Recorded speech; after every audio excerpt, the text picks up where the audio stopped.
দিন যত যায় ততই যেন জীবনের আনন্দ ফুর্তিগুলো কমতে থাকে জানো তো। যখন ছোট ছিলাম তখনই ভালো ছিলাম। এই দেখো না আমার মেয়ে কত সুন্দর নাচতে, নাচতে তার মায়ের সঙ্গে নাচের স্কুলে যাচ্ছে। না আছে কোনো দায়িত্ব, না আছে কোনো টেনশন। ফুরফুরে মেজাজে দেখো থাকে সবসময়। ছোটবেলায় যখন পড়াশোনা করতাম তখন ভাবতাম কবে যে এই পড়াশোনা দিয়ে মুক্তি পাবো। আবার নতুন করে দেখো শুরু করতে হয়েছে মেয়ের জন্য পড়াশোনা। এইদিকে দেখো গুনগুনের ছিল বার্থডে আগের দিন তো দেখা হয় নাই, তাই আজকে মাহি আর দিবিয়ার তরফ থেকে ছোট, ছোট ২ টো উপহার। এইদিকে গুনগুনের মা আমাকে সবাইরে খাওয়াইলো আইসক্রিম খাইয়ে পেট ঠান্ডা কইরা আমি আর গুনগুনের মা চলে গেলাম গল্প করতে। আর করলাম ২-৩ টা রিলস। এই রিলস করতে গিয়ে আমাকে কত লোকে কত কথা শুনাইলো, আমরা নাকি ভাইরাল হওয়ার জন্য রিলস করি। আরে কে না ভাইরাল হইতে চায় কও তো? আমার বরমশাইও চইল্লা আইছে দেখো এইদিকে হামাগো নিতে নিতে কেলিয়ে আর চলে গেলাম এইদিকে দেখো দাদার দোকানে মাহির ড্রেস বানানোর জন্য। তারপরে চইল্লা গেলাম আমার বান্ধবীগো বাড়ি, একটু দরকার ছিল সেই জন্য।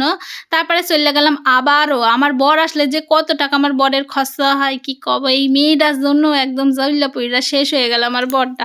যাই হোক আমিও তো কম জ্বালাই না। এইদিকে দেখো আমাকে বাজারের অবস্থাটা দেখো, মেয়ের জন্য অনেক কিছু কিনা হয়েছে। তারপরে চইলা গেলাম জুতো কিনতে, মেয়ের জন্য ২ জোড়া জুতো মুতো কিনা নিলাম।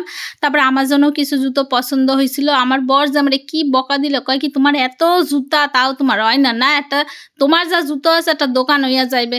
তারপরে বকামকা দিয়ে দেখো আবার নিয়ে আসলো ঘড়ির দোকানে। এখানে এসেও আমার একটা ঘড়ি পছন্দ হয়েছে, কিন্তু আমার বর আবার বকা দিল, এত বকা দিল আমি পুরো চুপ হয়ে গেলাম। এই দেখো এই ঘড়িটা আমার বরের আমি গিফট করছিলাম অনেক দিন আগে, আমার বরের খুব পছন্দ মেয়ের জন্য। তারপরে দেখো চলে আসলাম একটা ব্যাগ নিতে।